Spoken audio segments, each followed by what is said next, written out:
Break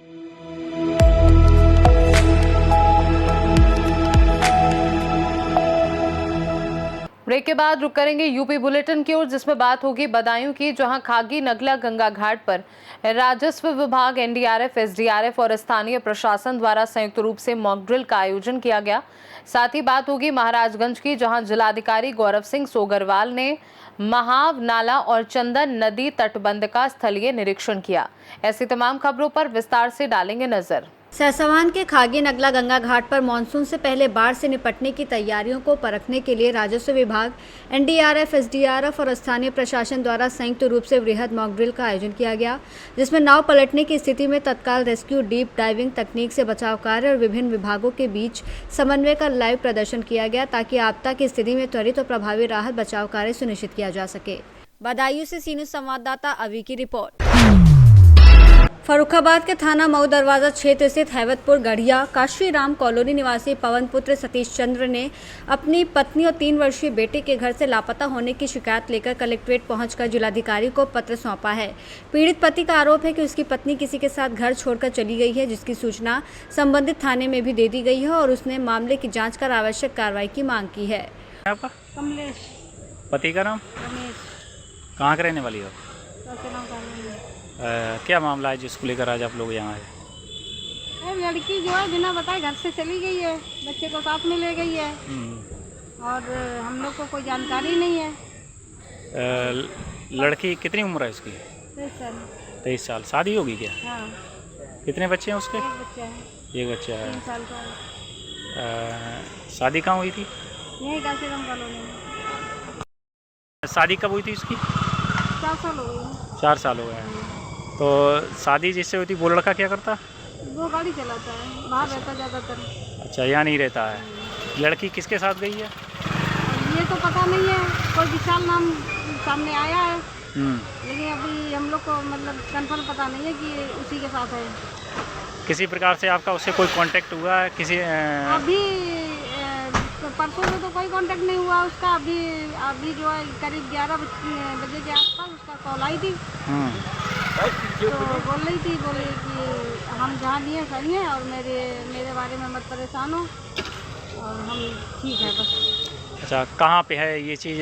इस बारे की जानकारी नहीं है कहाँ पे है। इसकी शिकायत आपने थाने की थी? थाने की थी, कोई एक्शन नहीं लिया। अच्छा, फिर आपने कहाँ शिकायत की?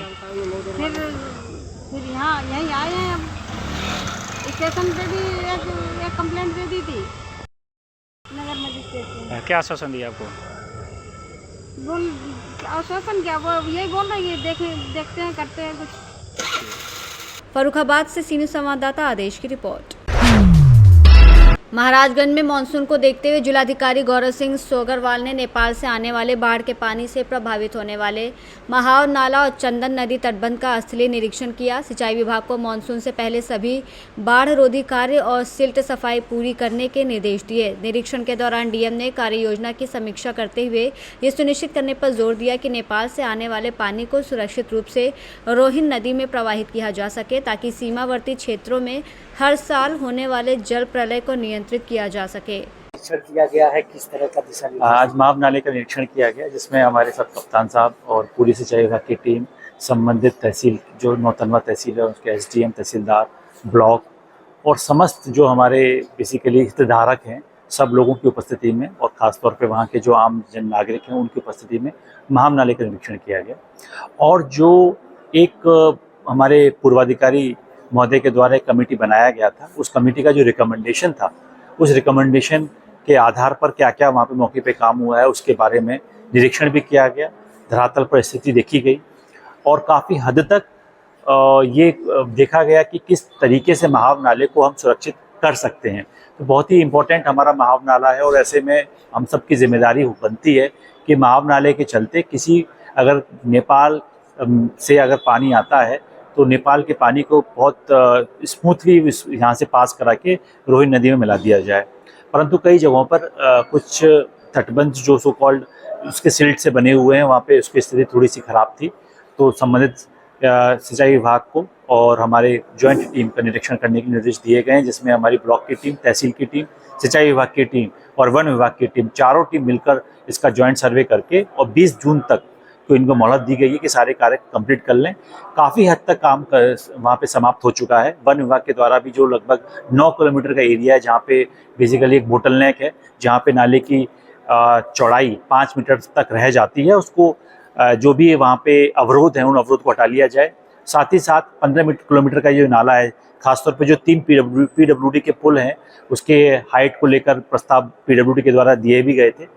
उसको लेकर अभी कार्रवाई इस बार भी हमने पीडब्ल्यूडी कार्य योजना में उसको भेजा है और हम शासन से भी वार्ता करके उन पीडब्ल्यूडी के उन पुलों को लेकर इस बार कार्य योजना में बनवाएंगे, ताकि इस महाव नाले का इस समस्या का स्थायी समाधान हो सके। और हमें बहुत पूरी उम्मीद है कि इसका स्थायी समाधान हम इस वर्ष हम कर पाएंगे। महाराजगंज से सी न्यूज़ संवाददाता अंगद शर्मा की रिपोर्ट। करछना के औद्योगिक थाना क्षेत्र के गौती गांव में पूर्व प्रधान के बेटे कुश सिंह की दिन दहाड़े गोली मारकर हत्या कर दी गई, जिससे इलाके में हड़कंप मच गया। बताया जा रहा है कि दोपहर करीब 12 बजे घर के पास आम के बगीचे में उन्हें गोली मारी गई, जिससे उनकी मौके पर ही मौत हो गई। सूचना पर एसीपी करछना सुनील कुमार सिंह भारी पुलिस बल और फॉरेंसिक टीम के साथ मौके पर पहुंचे और शव को कब्जे में लेकर जाँच शुरू कर दी। परिजनों ने इस हत्या के पीछे जमीनी विवाद की आशंका जताई है, जबकि पुलिस हत्यारोपियों की तलाश में जुटी हुई है।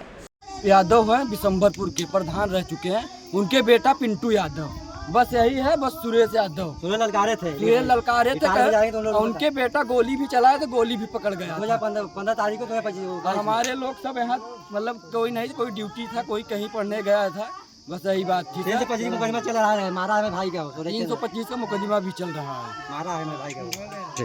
प्रयागराज से सी न्यूज़ संवाददाता मंगला प्रसाद की रिपोर्ट। बुलेटिन में फिलहाल के लिए इतना ही। बने रहिए सी न्यूज़ भारत के साथ। हर खबर आपके साथ, आपके हाथ।